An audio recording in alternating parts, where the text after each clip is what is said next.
Assalamualaikum warahmatullahi wabarakatuh.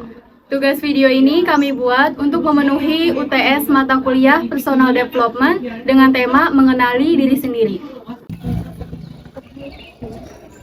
Saya Khalifah Ayu Nur Aini dengan NIM 4423100002.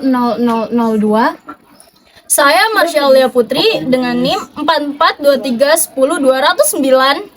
Saya Nurdina Kamilia dengan NIM 442311118. Saya Fitur Rahmatin dengan NIM 4423150. Saya Ramadika Panjinegoro dengan NIM 4431008. Saya Maria Clarissa Howard dengan NIM 4423183. Saya Zahra Putri Afifah dengan NIM 442310223. Saya Tanti Aprilianti Wijaya dengan NIM 4423157. Jadi saya mengenali diri saya sebagai seorang manusia yang perfeksionis.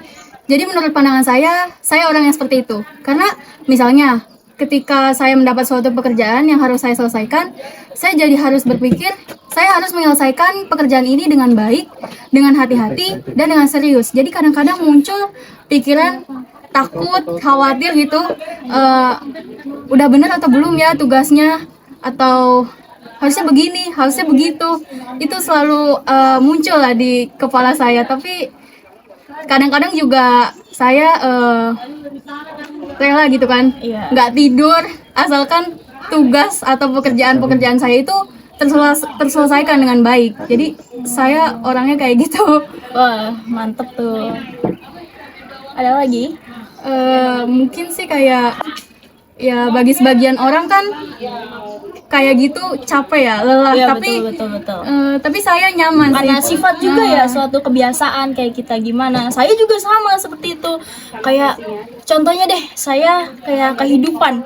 Saya 1 tahun ke depan itu gimana? Karena kita anak perfeksionis ya. Perfeksionis itu biasanya planningnya itu beragam. Kayak hari ini apa, besok lagi apa. Benar kan? Jadi kayak apa-apa tuh harus tertata Iya, gitu, tertata. terstruktur kayak biar Apapun itu, waktu belajar pun juga sama ya iya, nggak sih? sama-sama. Kayak misalnya kita nih, kalau mau belum ditulis, itu bisa juga dibilang belum belajar. iya benar. Sistem belajar kita itu menulis sambil membaca, mendengarkan, memahami. Iya, karena tidak ada satu orang pun orang gitu yang Iya. bisa mengenali diri kita lebih dari kita sendiri Iya, gitu. betul. Karena dengan lebih memahami diri kita sendiri, kita akan lebih mudah dengan menjalani hidup. Betul.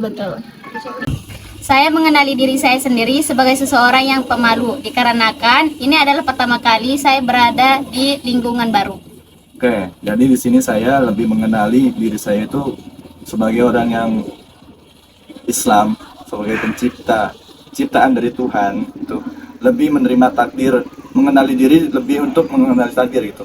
Jadi di dalam hidup saya sendiri itu terdapat moto ataupun saya menyimpan moto itu dalam hidup, apa yang kamu minta belum tentu apa yang Allah perbaikan. Nah, jadi maksudnya dalam sesuatu itu apapun yang kita minta, tetapi kalau tidak diizinkan oleh Allah itu maka bukan yang terbaik dalam diri kita. Nah, jadi lebih baik kita menerima takdir apapun yang diberikan oleh Allah Subhanahu wa taala. Kalau saya sih lebih mengenali diri saya sendiri ke arah ke orang yang optimis sih. Ya, jadi ngeliat suatu hal itu dari sisi positifnya aja sih, nggak ke negatifnya. Saya mengenali diri saya sebagai seorang yang ambivert karena saya di sini merantau dan harus menyesuaikan dengan lingkungan yang baru. Oh iya, saya juga mengenal diri saya sebagai seorang yang ambivert ya. Jadi saya juga kayak sesuai di lingkungan kayak yang baru atau yang lama itu sesuai diri saya, kayak bagaimana nanti saya menanggapinya. Kayak mungkin kayak antara introvert dan ekstrovert seperti itu. Saya juga termasuk orang yang ambivert. Jadi kalau misalnya di lingkungan baru mungkin saya sebagai seorang yang introvert, tapi kalau misalnya orang yang sudah mengenal saya lebih lama atau orang yang diri saya merasa dekat dengan orang ini, saya bisa menjadi ekstrovert. Jadi ambivert itu di tengah-tengah antara ekstrovert dan introvert. Jadi dia menyesuaikan lingkungan dia di saat itu. Jadi kita bertiga ini termasuk orang yang memiliki sifat yang ambivert.